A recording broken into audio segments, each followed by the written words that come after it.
So let's go ahead and see what IGN has to say about Resident Evil take stalkers to the next level. I don't remember if I've seen this video already, but we're going to be watching Max right after this to see his hands-on impressions, which is going to be really fun. We're here at Gamescom 2025. More specifically, we're in... Okay. I don't like Dale quite yet. Matt, I enjoy. Of a dilapidated RPD station, which can only mean one thing. We're talking about Resident Evil Requiem. Myself and Matt here, we've managed to play a small dose of it, just a very small, like 15 to 20 minute section of it. 15-20 minutes, okay. So this demo was entirely about one thing, and that was getting away from a brand new stalker enemy. We've had the likes of Jack Baker, we've had the likes of Lady Dimitrescu. Now this, again, like, I have a firm feeling, and I will be proven wrong, but I have a firm feeling that this is basically, this is Lisa Trevor, because we don't know what happens to her after because, like, my understanding, if I remember in the back of my head, I remember fighting against Lisa Trevor. She fell down a hole, and there's no confirmation of an actual dead body, so she's been in the shadows for the longest times, for as far as we know, because let's ask Google. Was Lisa Trevor ever confirmed dead?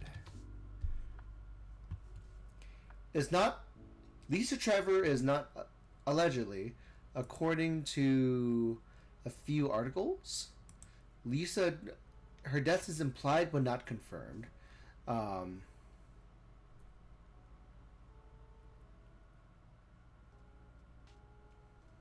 So Lisa Trevor is not officially confirmed dead, as while it's heavily implied she died during the Spencer Mansion self-destruction, because everything blew up, but at the same time, you can never say for sure, like in most franchises.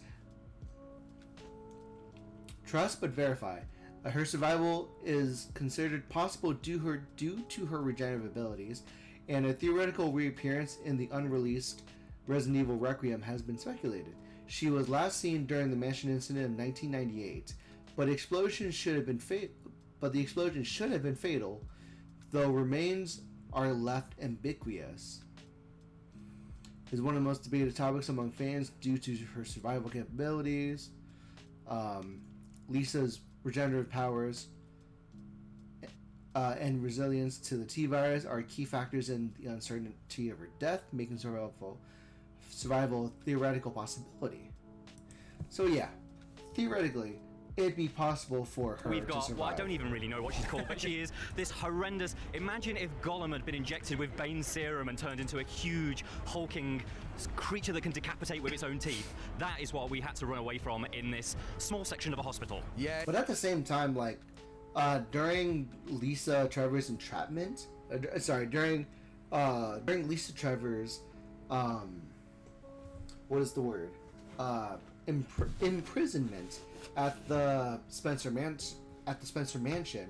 We don't exactly know what she looks like, because she was in a gown. She had chains. Her face was covered, but we don't actually know her face. So maybe it's and you say small section. It's a very small section. It's like one long hallway and then a couple of rooms. Not really much room to outrun like a lumbering stalker. Like, she can barely fit in the space as well. Like, she's hunchback. She's like squeezing through these environments, and you can hear her shambling the entire time. But also, you forgot that Ashley, Grace Ashford, is a small girl. So anything taller than her will be dynamic to Grace Ashford. It felt like a little bit of a fresh take on a stalker to me. Like, do you agree? Yeah, I think whereas kind of like, for example, Lady Dimitrescu, I guess the most recent one that we've had, the way that she followed you around kind of like the castle in Resident Evil Village was fairly standard, like she ran behind you, whereas this, I think there's almost a little bit more of something like Alien Isolation in there. The stalker is able to kind of go up into the roof space and crawl across and cut you off in areas. It also has kind of the elements... And it's definitely a lot... They don't mention how it's a lot different than Mr. X, because Mr. X can only...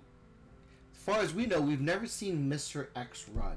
So he's only been a walking stalker, and he never opens doors for some reason, even though he actually can. The Jack Baker had, where she can burst through That's doors, quite a which creates fight. new routes that you can loop around. But yeah, it does feel like genuinely like this is a step up. This is the next way of making the Mr. X kind of theory even more sort of like terrifying, even more inventive in the way that it forces you to think It about it. adds on to the horror that was Mr. X, that was Lady Dimitrescu. At the space. Oh, that is a dead body. I mean, interestingly, you mentioned about bursting through the door there, but we both played the game and we both saw like different versions of that. So for me, it was very much a Jack Baker. I came out and burst through, but for you, you decided to take. But Jack Baker, I think, walks as well. I don't remember Jack Baker ever running when he was chasing you. Different routes, and that didn't necessarily happen organically like it did for me. Yeah, I think basically there are definitely trigger points, I think, for the Stalker to be able to do. Yeah, because like the trigger points is a good way to say it, because if I remember correctly, whenever you were chased by Nemesis or Trevor Baker, there was definitely instances to where you could not escape, where it was scripted. There were scripted scenes to where they would come and get you. Certain things. But if you don't pass that trigger point and you move around the environment in a different way, then suddenly things aren't happening, which doesn't unlock routes for you. So like you say, if you walk down that... Oh yeah, that's right. There's definitely certain points within Raccoon City in 2 Remake to where if you don't kite Mr. X in a certain way, some areas of the police station are inaccessible. So you won't be able to access certain spots without kiting the horror there. Corridor, and she bursts through the door. Suddenly you've created a loop between a room and a corridor. Well, I moved a different way, and that route didn't exist for me, which meant that ultimately I actually got trapped by the Stalker and had to find a different way out because I was really up against the wall. I'd not got that door to escape through. Yeah. And so I think kind of like seeing how that Stalker, particularly presuming we get her in a larger environment than we did in this demo, I think there will be like lots of interesting kind of challenges for you to face because of the way it works with the environment. Yeah, it's really interesting. One of my favourite touches of the new Stalker, though, what we've seen, is that she reacts to light. Like light burns her skin, and like it sounds like it from the previous trailer we've seen. It looks like what is it? Like LED light in a certain way. I think they've really used this in a clever way to abolish one of the stranger things about a Stalker in previous games. So you might have seen memes of Mr. X trying to come into your safe room and peeking his head in, but then all of a sudden decides, oh no, I can't go in that room. Well, now they've found like a law, like an actual logic reason. If she comes into a room with a bright like room light, her skin will burn and she'll retreat. And it's just those little touches that make it feel like potentially this could be a Stalker of the ages. Yeah, definitely. But the other thing is whereas this demo didn't have like a classic safe room, right? It had rooms with the big lights on that you knew would be safe, but sometimes it'll pull a trick on you where you go into that room and the light smashed out, and suddenly it's like the place that you thought was safe. Well, that makes a lot of sense though, because my impression is that these rooms are safe, but then you're also running the risk of overloading the circuitry. So that makes a particular room unsafe for a certain time, in my impression. Place where you thought, I'll get like 2 or 3 seconds to just get away from this creature, rethink what my plan is. Suddenly that room is no longer safe. Yeah. And I think that, like, playing with your expectations, a lot like Resi has done all the way through its history, particularly with the remakes, is use your expectations and then pull the carpet from under you. I think it does that very well. Owie!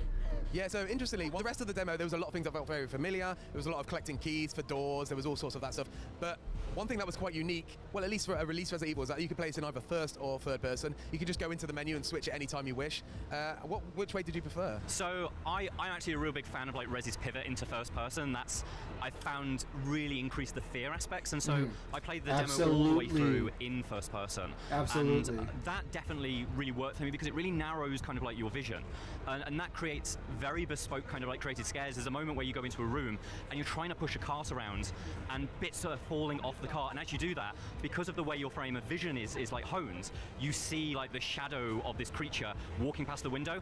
And when I replay the demo with kind of like in third person and play through that section again, I didn't quite get the same scare because the way that's right, because you can see it happening, but you're not seeing her perspective.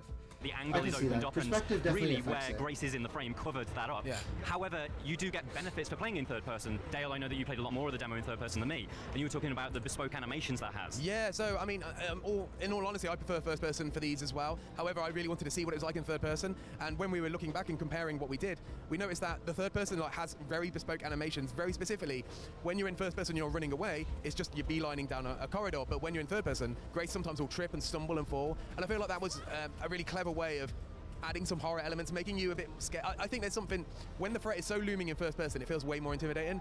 So third person inherently can feel a little less scary. However, I think tripping and falling is an excellent example of how they've really thought about how do we make it scary. It adds in third on person to as it, well. yeah. So It adds on to it. It's like if you're in third person, it may make the horror less horrific, but it'll build on suspense to where it'll add in-game like jank to where, oh, how did you manage to trip? And when I play in first person, you didn't trip, but third person, how did you trip over nothing? And like, I'm gonna die because you somehow tripped over nothing. That's the way it adds on to it, and I like it. Which I really appreciate. I think the other thing that was really cool is the fact that it's not just that third person is kind of an option, like it was when they added it into Resident Evil Village. It kind of felt like it was there as a concession. Now it's definitely woven in those two viewpoints. And so there are cutscenes where the camera will go into the back of Grace's head and do things in first person, but there are also cutscenes that are bespokely made to be in third person. It feels like it's a really coherent package this time around. Absolutely, and I hope we get to see tons more of that in the final game when it comes out in 2026. But for everything else, all Capcom games are Resident Evil. Let's keep watching at Gamescom 2020. I would like to keep watching because that was actually a nice way of them like presenting it. However, Maximilian, my guy, You've got smoke-free satisfaction. just the idea of like a new perspective change is really good. I like the idea that they're challenging what's currently the status quo, and being able to just change perspectives and to add consequences to the perspective change is really fun. Gamescom build of RE. So, Gamescom build of RE9, we got to play it. And the most important aspect is that it is the first time the game is publicly playable. A lot of people have gotten their impressions. The negative is that it's the thing I already played. It was a little bit more polished. It was a little bit better. What I'm going to explain to you and what we're going to show off is my gameplay footage of me playing Requiem, but it's pretty much the exact same thing. So for anybody that's expecting Jill to drop in with a rocket launcher on the back of Nemesis to high-five Leon as they twerk on Jack Baker, probably not going to happen. It's pretty much the same thing of like Grace Ashcroft like waking up in this weird derelict crazy place. So there's no crazy additional characters or anything like that. Like this is the weird spooky RE9 that they're setting up for right now. And I will say personally, it does feel like there is going to be more to this because the way the game starts, which is seemingly this, is very unique. And it would be surprising if like the whole game was this way. To me, that would be surprising, but at least I get to show you. Again, the game that I compared this the most to was Alien Isolation. This experience was very Alien Isolation-like. So I switch between first and third person every once in a while during this. That makes a lot of sense though, because like I feel that the feeling of Alien Isolation comes from the aspect of like, oh, this is a character who's not a action hero. This is a scared girl. This is a character who is a lot more fearful of things like of the horrors like this. But yeah, this is my Resident Evil Requiem gameplay. I'm gonna pause it. Just because like again, like this is the whole thing to where I feel like the comparison is because her experience within these horrors comes from a place of trauma, where when we played Resident Evil 2, when we played previous series, they come from a reaction to fight when it comes to like confrontation. She is traumatized and she innately goes to a flight response. She has not developed a flight response quite yet at this time, much like in how when we played Ethan in Resident Evil 7, he had a reactive flight response until he had a gun, until he developed the courage to fight back in a fight or flight scenario. Notifications for now. Thank you, Moon. I think visually the game looks friggin' nuts, man. Like, it looks so good. This is sort of a long cutscene at the start, so I want to get into some gameplay stuff and talk to you all about it. If you want to be freaked out by this, I'm pretty sure this has already been shown on some other channels. Yeah. Oh, that's not good. She eventually gets out of here. She wakes up in a place like never seen before. This is running on a PS5, and it looked That's really crazy. Good. It looked really good. That's real crazy. So, yeah, you just sort of like wake up in here and just start perusing around. Third person's neat, but I honestly felt that this game or this sequence ran particularly better in first person. I think it felt like this was more intended for a first-person experience. I can see where that's coming from, just because there's an idea. There was an idea that was had where because like it's bringing into perspective from the very beginning. Perspective is girl is scared to tits, and her mom just got unalived in front of her in the last trailer we had, and this is a person who has no bearings of what a fight response looks like. She has not been trained. She's been racked in like fear from since then, and this is how we're going to go through the game and how she would respond with this kind of response. Dark, man. Like it's really dark. I'm going to need to up. I might need to.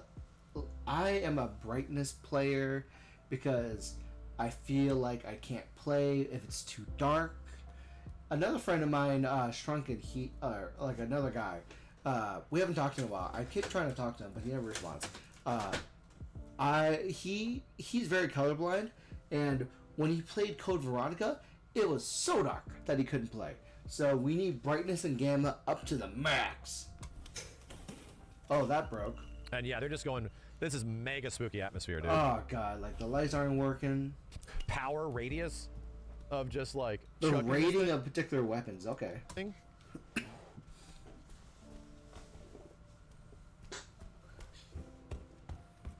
House of the Dead 2 dark, you know? No, that works.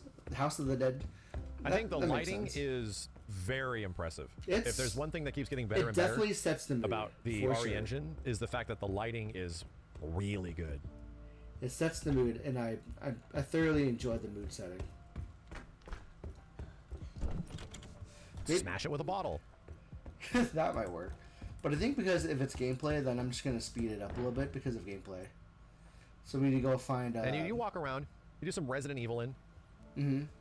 You what find is that? some Another stuff, bottle? You know, it's an impressive hallway. You find a lighter. I think at this point, I actually change it back to first person, which you can do on the fly. Mm-hmm. That's real good. Which is sick. I will say that if you switch to first person, it may make certain interactions, like the combat of throwing and shooting, a lot better, in my opinion. Right. Which is sick.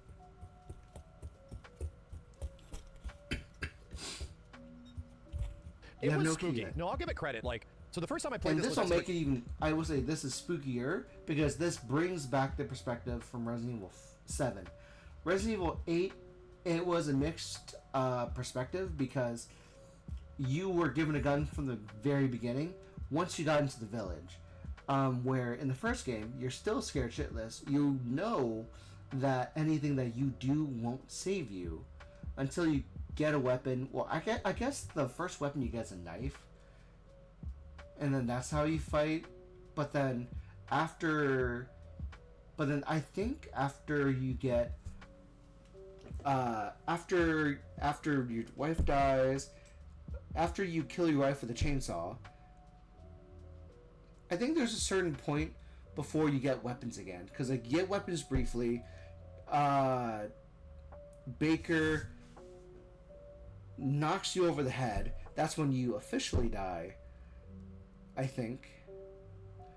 And then you get into a situation where you wake up at the dinner table, and from the dinner table you are in a period of where you have no weapons to like protect yourself with.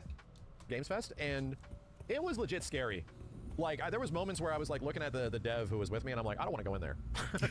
I don't want to go in there, dude. That's real cool. That's real funny. Like RE7 scary? I mean, oh, kinda, yeah. Yeah. He admits it. I don't care about your secret labs, Titan. I don't care about your secret labs, man. Kinda, yeah. This is funny. This is really funny to me. He's dead. No shit. No shit. No shit.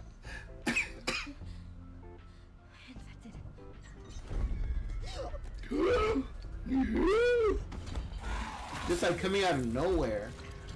Pretty good and spooky. She's stiffing you up.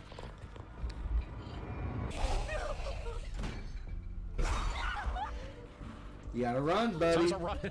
Start running. What the fuck? How Are creepy you this walking? thing looks, dude. Like This is where I get very much like Alien Isolation vibes. Don't come any closer. Because there's just some places it won't go. And it jumps up into the vents just like Alien Isolation, dude. It's like... My impression is that the reason why the lights will turn off later on, is because Lisa Trevor climbed up to the ceiling, thinks to herself, nah, bitch, I don't want these lights on top of me. I'm gonna run it around up here. Is that a circuitry? I'm gonna pull it. Is that another circuitry? I'm gonna pull it. Like, I'm gonna wreck it. What the hell was that thing? I'm like, this is just an isolation vent. Jeez. It's just another vent. No. The cutscenes play out as they normally do. I wonder if there's specific cutscenes where it's forced to third person, maybe. The fact that the game is like starting this way is pretty good. I'm curious, like, obviously how it evolves. Of all the Capcom games that are playable right now, I'm the most curious of how they evolve. That's the thing. I'm like genuinely wondering, so how does this escalate? Like, where does this go? Yeah. Like all this kind of stuff, you know? I want to see how that happens. This is not a demo that was different than the one I played. This was still the same one from like Summer Games Fest. Okay. Yeah, it's the same thing with Onimusha, it's the same thing with Pragmata. I'm really curious like how they evolve. And they really don't give you, like, all of the demos don't really give you much to mess with. If anything, Pragmata is the one that gives you the most. Oh, did you just hear her them walk in? Everything is so dark, brother. Oh, it's so... nothing in the drawers, too. So you gotta move this big thing. Ooh. But in first person, it's a lot scarier, too. Oh! There you are. So creepy. It really reminds me of, like, the sequences when you go to House Bienvenido, the creepy baby house. Reminds me of that in Village, you know? Like a dedicated sequence of just, like, you have to solve it. Like, the puzzle is how do you get out of here while dealing with this thing, you know? Uh-oh. And you just have so little resources. It's mostly a puzzle game. Are you gonna throw it at him? That did not work. There goes your shoulder. That did not work. That did not work at all, buddy. And she's massive. Massive.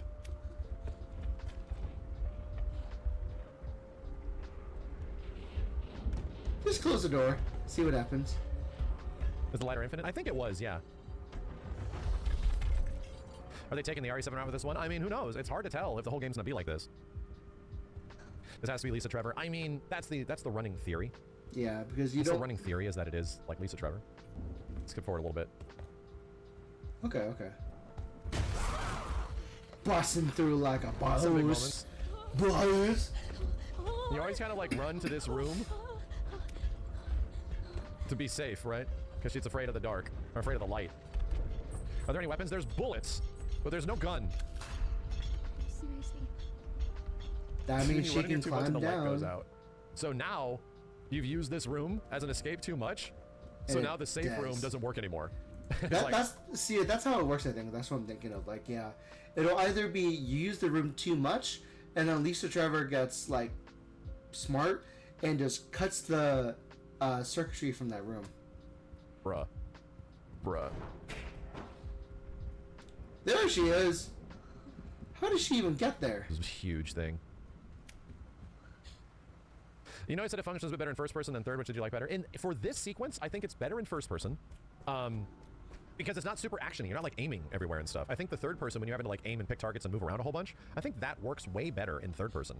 So to me, it's like there were moments where the game actually recommends which way you play it, and I think the recommendation for this sequence was first person. Do you get bit here? Okay. Jesus Christ. Does the game tell you? I think it says recommended. Yeah. Excuse me. Now you gotta follow her out? Jeez. That's gotta be suspect. Oh, there she is. Oh God. I'm gonna light my hair on fire. This bitch is on fire. This thing sounds horrifying, dude. Now you gotta run out of there.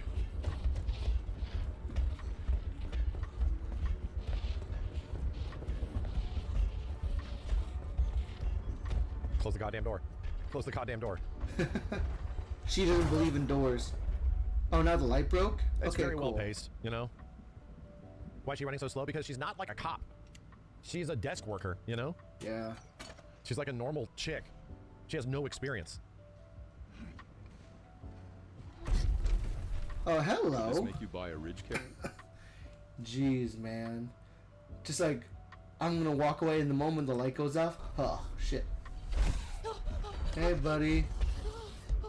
Run, you gotta go put away that. Oh god, that Actually, broke. that's the end right there. We weren't able to show it, and much less we had to stop it there. So that was it. That was literally the only part of the game that was playable. And then after that, like, can't talk much about it, but it leads to like obviously the next part of the game. I'm just gonna stick with my presumption that this is obviously going to elevate. You know, there is bullets. There are things that you can find in this demo that are obvious that you can't use, but they're giving you teasers for other stuff. Resident Evil also has a history outside of like 7 and 8 to a certain extent. At the end, Chris shows up, right? Playing 2 characters. Like that's a big part of Resident Evil games is playing multiple scenarios at the same time. I still am under the impression that this game will not entirely be Grace Ashcroft navigating and becoming a one-woman army. I don't think I don't. It'll be the. I feel like it will be the wrong direction if she becomes a one-woman army. I will say we still have Rose in the background as well. We still have Leon Kennedy in the background because if Chris came in during 7 and 8. What keeps Claire or Leon from jumping in? that's going to happen. I think there's likely going to be some other characters that will show up in the similar way that like Chris shows up at the end of RE8, but hopefully not for like just the end of the game, right? That Chris sequence is really cool, but it was always weird that like Joe Schmo Ethan becomes like gun kata guy by the end of those games, you know? That's always been funny to me that like the most Joe Schmo Ethan ends up becoming like this crazy dude doing all this crazy stuff by like the end of the game. Like yeah, because like between 7 and 8, he received some training from Chris. Bam, bam, bam, bam, bam, like John Wick cop, you know? It makes a lot of sense to me because this is impressive and it's really fun and it's good. But I don't know if I want the entire game to be like this, and it feels like they are specifically holding back. It feels like there is an intention to hold back what the rest of the game is, and they're being very coy, dude. Like, they're not answering any questions about anything, bro. They're not talking about when it's going down, like what time frame. All we know is that it is Raccoon City. Like, all the trailers and everything that has shown off so far is specifically keeping you in the dark about how the game is. And it's my presumption that at some point there's going to be like a big character reveal of some kind. Like, it really feels that way. Mm-hmm. I think best case scenario, because it's less likely that Rose from 8 is going to come out in the open, but more likely Claire or Leon Kennedy, depending on how people feel about it. But yeah, I'm excited. I'm extremely excited for Requiem. I have the weekend off for that.